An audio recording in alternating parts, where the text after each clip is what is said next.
So Jamal Niaz here with the man of the moment, Pat Brown, just days away now from the pro debut. And before we get into all that serious talk, well, it's not going to be that serious, but you were just having a big debate with the boys in the gym, including Dave Allen, about who would leave the gym on their own, standing after a Royal Rumble Battle Royal. And you believe it was you. Obviously, everyone's got an ego in here. Dave believes it's him. Just state your claim why it would be you.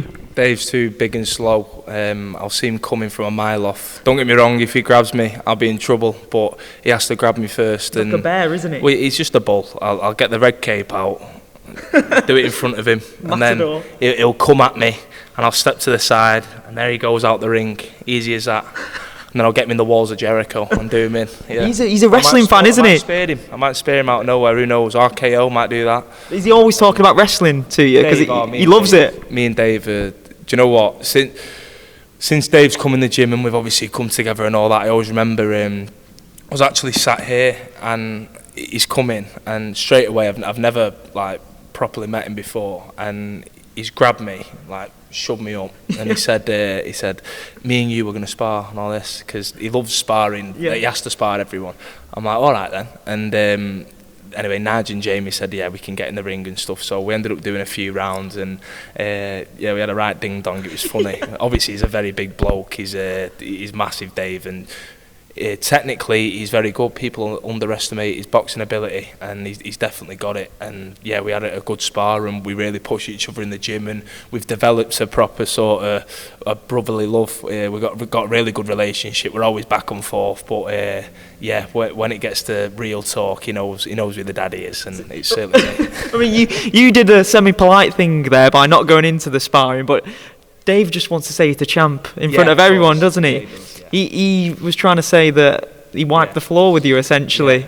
Yeah, Dave, he knows where his bread's buttered. He knows exactly what happened in that spar. They had to stop it for a reason I'm not going to say. I'll leave it to everyone's imagination. But Dave knows deep down. But yeah, we have a good relationship, and we push each other in the gym, and the gym's thriving.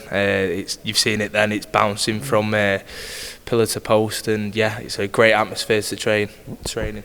And as you mentioned, you like referring to fights as ding-dongs. I like that. Yeah. You've got a big ding-dong coming up, the pro debut, finally.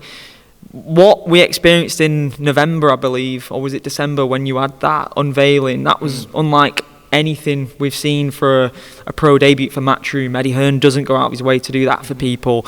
The belief that he's put in you, the hype that he's built around you is huge. How have you felt since that moment? Because obviously I've worked with you for a couple of years now. The hype is building every single day, every single week. Everyone wants to know you now, don't they? Well, the hype, every fighter wants the hype. They want a promoter to get behind them. It's part of the game. If you want to get to the top, you need to get people watching you. People need to invest in you, and that's just part and parcel of the game.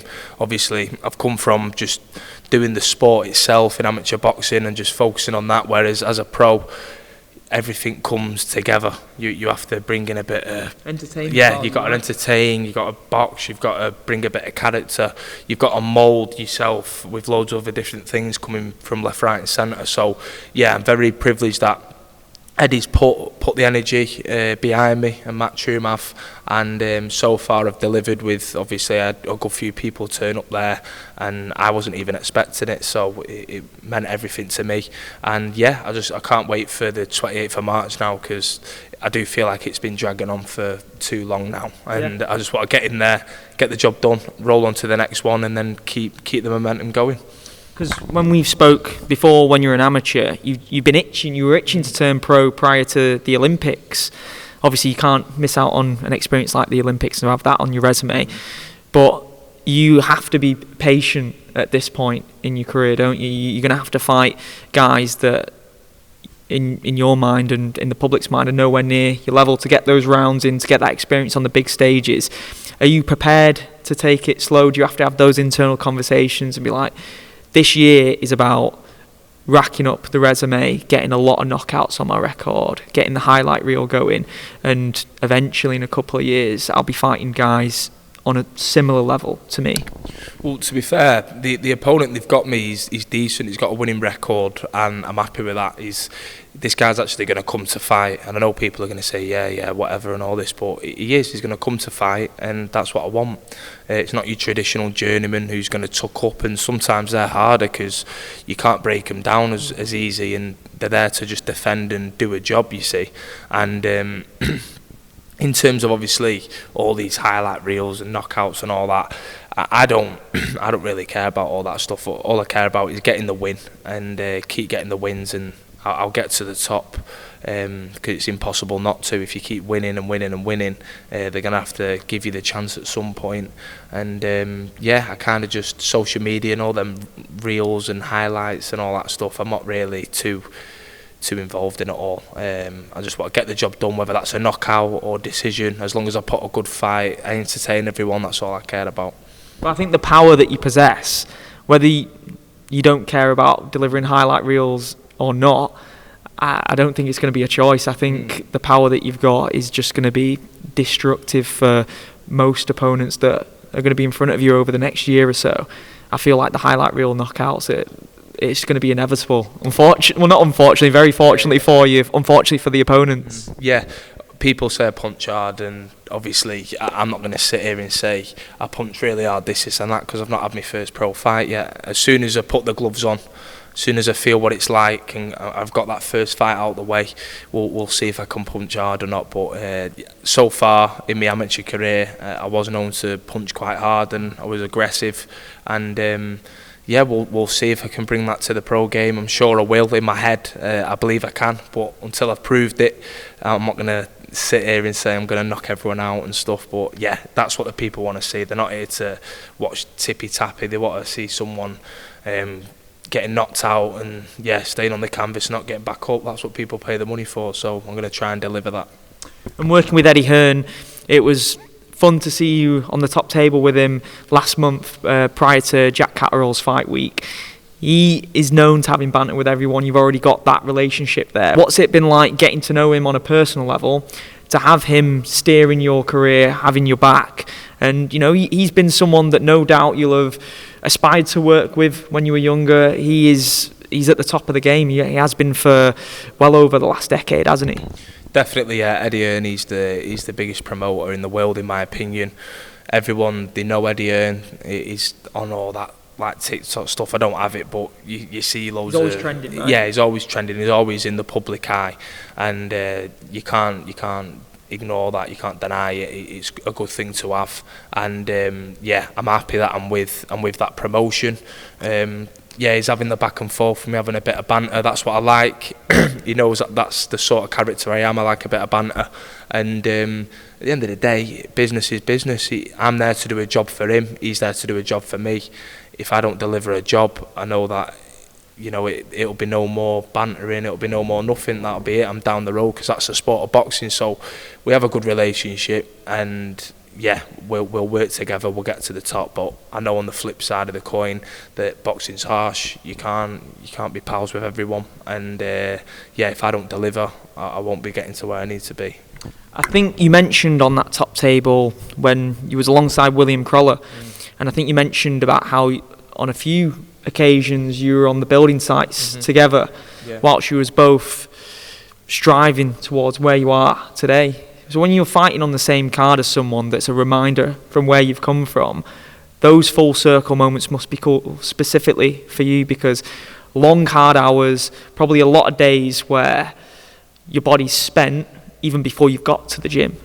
Yeah, definitely. I remember the job. It was just off the Mancunian Way in Manchester, and he would meet us there on site. I would go to the scaffolding yard and then come in the wagon, and we were on that job for quite a while. It was a massive job, and we had a lot of lads on there working, and I just remember I had the ABAs coming up, so I was training for that, and his brother Ant, he knew that Thomas Pogson was in the ABAs, because I think Thomas Pogson's relative is Callum you know the guy who boxed better BF? Smith. Yeah. Callum Smith. No, not. Johnson. Callum Johnson. Yeah, not Smith. Yeah. And anyway, he's a relative to him. So Ant was saying it'll be a good fight with me and Pogson, and we ended up boxing in the final then. Right. And obviously I beat him, but we used to just have chats like that, me and Will, and then Will would say he's going to turn over pro, and that's the direction he's going to go. And I said I'm going to go through the amateur route, get on GB, and then we'll meet together. And we did mention about being on the same bill in Manchester, and that's come around sooner than we thought. And yeah, I can't wait to just get there in the venue. I'll see him out and about, and obviously we've got the weigh-in coming up as well. So yeah, Will's a top lad, and he's part of Morson as well, isn't he? Yeah. So it's Morson get behind the Manchester fighters, and it's great. Obviously, back then in those times, you were visualising where you were today, visualising the atmosphere that's going to be absolutely incredible, something we've not seen in Manchester for a long time. When you were getting asked by people around you, whether it was in school or just when you were in friendship groups, when you were younger, did you ever have those looks where people, you could just tell they didn't believe in you, they didn't believe what you were saying? Anyone has that when they've got big dreams and they've got big aspirations, because people are scared themselves of reaching those heights. Did you remember those experiences, and do you still remember those now? 100%, yeah. You always have doubters, and obviously because I've boxed all my life, everyone knew me as a boxer, but they used to just encourage me and say, oh yeah, I hope you're doing well, I hope you're winning your fights. But they were just saying it's like a passing comment, which is fair enough because I haven't proved myself. But everyone just seeing it as just, I was doing it as a hobby, and it was just part of me, my dad running a boxing gym and that. And then when I won a national title, that's when things started to click. People really started to think this kid can go all the way, and you start seeing people jumping on the bandwagon a lot more, and they start believing in you. But I remember as a kid, there was a specific coach, I'm not going to mention no names, and I always remember it, I was 15, and he was a very jealous man. And I remember I got a buy when I was a youth in the ABAs, and I didn't have to do my region that year. And he commented on Facebook so everyone could see something saying boxing's different now, like people are just getting given the opportunity to box on the biggest stage, blah blah blah. Pat Brown won't amount to anything, he's not willing to put in the hard work or something. I always remember seeing that, and wow. he was a coach within my dad's gym at the time, and he seen me training and that, and he knew I had talent behind me deep down, but that was just a jealous little comment he made. And anyway, I remember going into the ABAs and stuff, and I did well, and I used to always say to my dad, I said, he'll eat his words, and that's the only sort of like criticism I've ever felt. That was the first time someone said something nasty about me, and yeah, I see him out and about now, and he knows deep down, but he won't ever mention it, and I've not spoke to him since, to be fair. But yeah, you get people like that, and you just got to use it as fuel, and yeah, don't get put down by it. 100%. Like I said, it's inevitable. If you have big aspirations, big dreams, you're always going to encounter people like that try and bring you down to their level, because they're not capable of realising dreams that big. One of your dreams, obviously in the promo video, was fighting at Old Trafford, but Old Trafford's not going to be here much longer by the looks of it. I personally love the concept for the new one. A lot of people don't like it. That's probably a new dream then, isn't it? Fighting at the new Old Trafford Stadium when it's ready in 5 years' time might perfectly align with you being right at the top of the sport and at the top of boxing in the UK. Yeah, I thought about it. I thought it would align and stuff, because obviously in 5 years' time I'll probably be on the top of my game then. I would have gained a lot of experience, and it is an unbelievable, like the pictures and the videos, it is something to be excited about, definitely. And especially 100,000, it's the way it's shaped and stuff, the noise is just going to be bouncing. But yeah, it's exciting, it's something to look forward to. At the moment, I'm obviously just focusing on March 28th, but it's nice to think, I have dreams, always have dreams. I've always had dreams to obviously win a national title, then do GB, and having a dream to box at Old Trafford, or whatever it's going to be called next. That'll still be a dream of mine, definitely. And yeah, it's something to look forward to. Being a ticket seller is key to success in boxing, building a fan base. when you look at the crowd that Ricky Hatton brought to Las Vegas, it was clear that he built that from the level that you're doing now. Those early days that are happening for you in Manchester when you brought all those fans to the press conference. Do you see similarities? Do you see that as just growing exponentially over the next few years? Like right now, you're getting the north on lock, but you're going to be looking to conquer the whole country, aren't you? 100%. That's the plan. I've definitely seen my fan base grow. I remember in the ABAs, in the Nationals, my first one in London, I had a massive coach go in there, and same when I did the Nationals in Manchester the following year, I had loads there, and people from the England circuit, they always mention about the amount of people that come and supported me, and they've always been there. And I've even just in the northwest regions and stuff, in like little sort of old school where you fight as a kid, I remember having loads of people there as well, and they really have always come far and wide for me and stuff, and for it to just keep growing and growing and growing, it'll mean everything to me. And Ricky Hatton, he's known for his crowds. It was unbelievable. Obviously he had City behind him as well, and hopefully I'll be having United behind me, and yeah, that's the goal, to bring back them Ricky Hatton days. I would love to do that, and it's a big pressure, but I'm willing to take it and see how far I can go with it. Like, I feel goosebumps when I heard that atmosphere.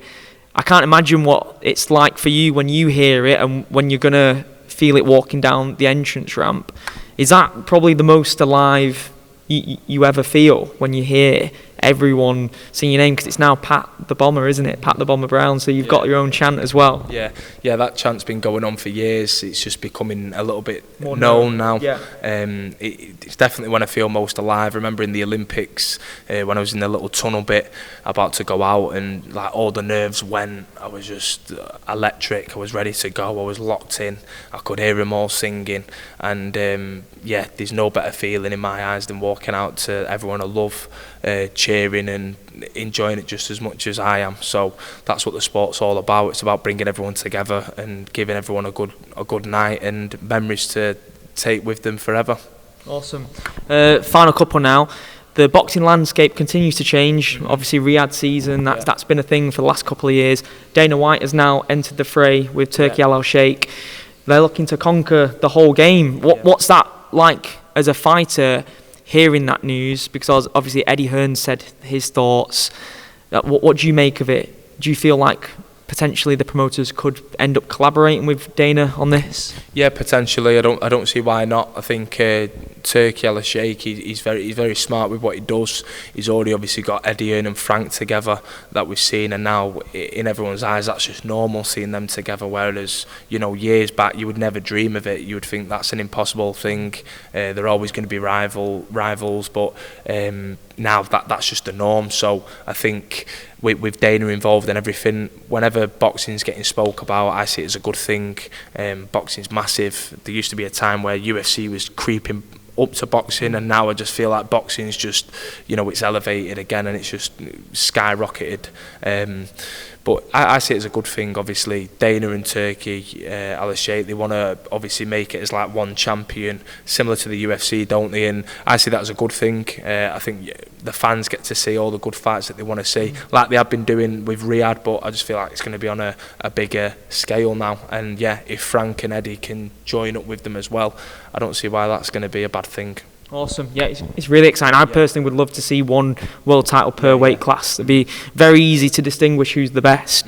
So finally, for those that haven't experienced a Pat Brown fight night before, or haven't watched you fight in the flesh before, just tell everyone what they can expect from the debut and what they can expect from this first year as a pro, because it's going to be some ride, right? Yeah, definitely. Well, in terms of the journey so far, it's already been, I've dreamed of having the build-up like I have, and we're here now. The fight's round the corner, and it's going to be a stacked card, some good Manchester fighters on there, and then you've got fighters like Cam Vong from the gym here and stuff. So there's going to be some big domestic dust-ups, and then my fight is going to be electric. A lot of people have obviously bought tickets. I've not kept tally on how many have sold. People are doing that behind the scenes for me, but I've been told it's going in the right direction, and there's been a massive sellout, so it's going to be a night to remember. Altrincham, I've obviously been there since a kid. I've known the area, and everyone who's coming also knows the area, so it's going to be amazing, and everyone who comes, it's going to be a night to remember.